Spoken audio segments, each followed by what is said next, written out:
Hello, welcome to the next ReeVlog. You haven't seen me in my glasses for a while, have you? I don't think you have anyway. I've been too busy wearing sunglasses, but it's raining today, which is very nice.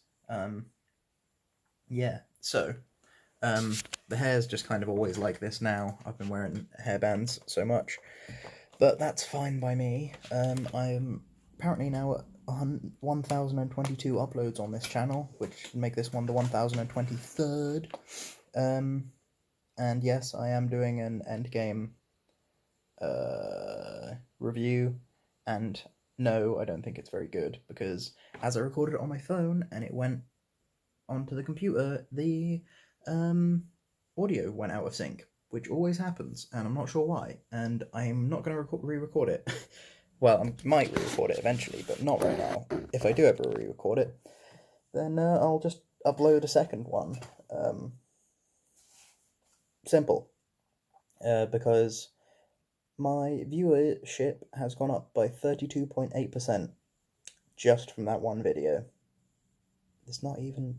I don't talk about anything. Oh. That's fine, though. I've been thinking about D&D a lot today. I still don't know how many players I have, because one of my players said they were going to ask someone else whether they were going to join in or not. And, well, they haven't yet, and I don't want to, like, nag them about it. But this guy here, they have things to do, you know? I've got to plan appropriately, power levels and whatnot, for whether we have a 3-person team or a 4-person team. Hoping for 4, but we'll see. Regardless, I am moving today. Yay. In about 3 hours, probably. I've got everything ready, I think. I'm going to go and have another check whilst this uploads, but I'm not really sure. But I have made a new spell for D&D.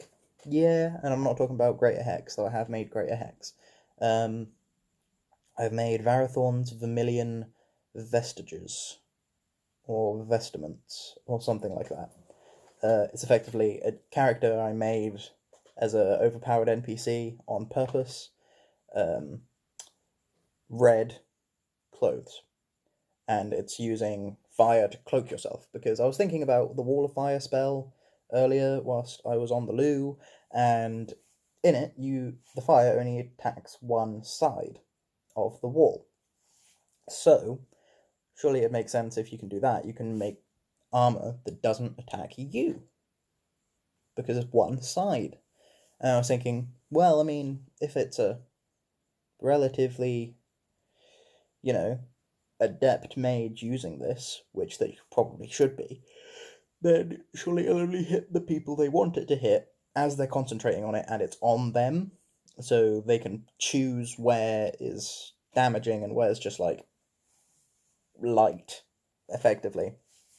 So yeah, it's like, creatures within 10 feet of your choice take damage whilst you do it. Damage goes up the higher you cast the spell. You also do extra damage with melee attacks because you're on fire. It makes sense to me.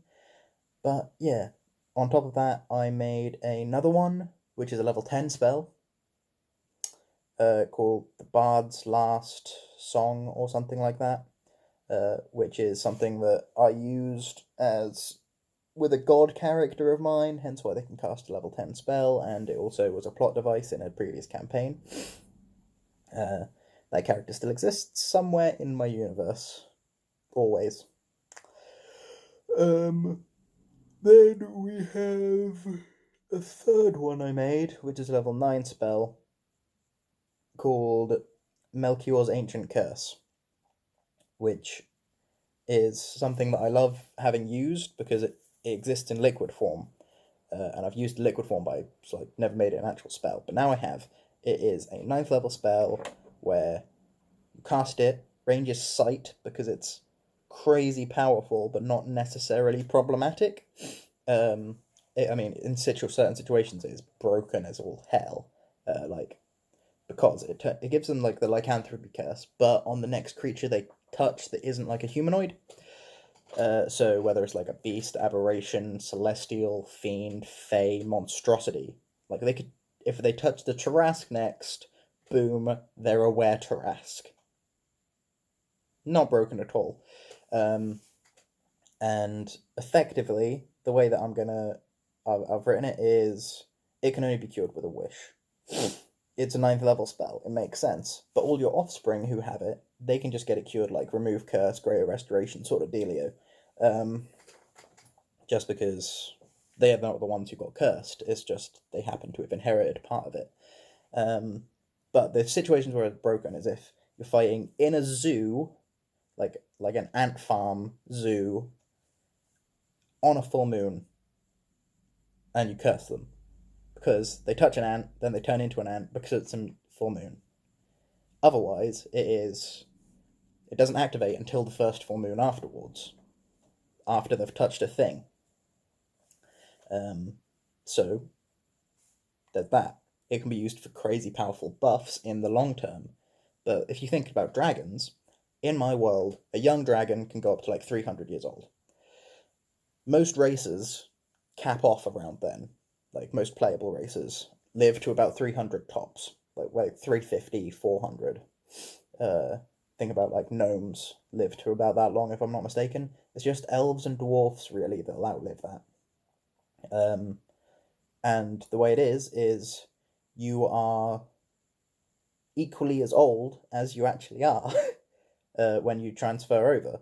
Of course, if that means that it will be a dead creature, for example, if you touched a goat and you were 400 years old, goats don't live that long, then it will just effectively be you're just a dying, like, super old goat. You're not going to have, like, chronic problems or anything like that. You're not going to have hip issues or anything of that nature, but you're not going to be a sprightly young goat. Either that, or it'll be you are as old as you are in relation to it. So, for example, if you were an 80-year-old human, you're getting towards the end at that point, according to normal rules anyway. Then you were a goat, you'll be like an old goat. But if you were a dragon, you would still be like an ancient dragon because you are currently in the ancient category of human. Not sure how that's going to go for sure. I'm going to have to tweak it a bit, I'm certain. But I'm very happy with it, and I'm going to use it so hard on people. Like, I'm not probably going to have Melchior, the character who is a ancient were-dragon, use it. They're going to exist somewhere. They always do.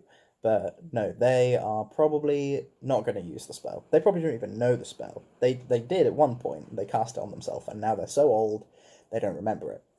However, what it's going to be is I'm going to have like magic items cursed with the spell. So they're like, what's this? I attuned to it.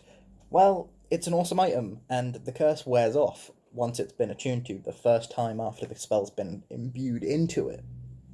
Then they touch like, I don't know, cat, and then next full moon, werecat. I'm looking forward to it. Not sure what's going to go on, like how that's going to happen, but it'll be great. Anyway, I'm going to go, and I will catch you guys on the flip.